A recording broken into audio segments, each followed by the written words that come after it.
సిలువను మోసుకొని సువార్తను చేపట్టి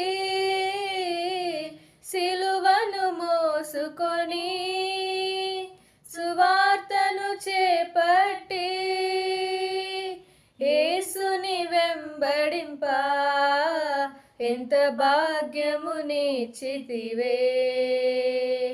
యేసుని వెంబడింప ఎంత భాగ్యము నీచితివే.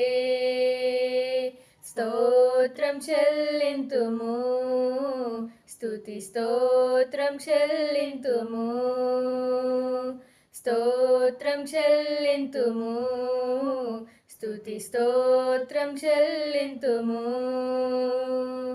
యేసునాథుని మేలులు తలంచి, యేసునాథుని మేలులు తలంచి స్తోత్రం చెల్లింతుము, స్తుతి స్తోత్రం చెల్లింతుము.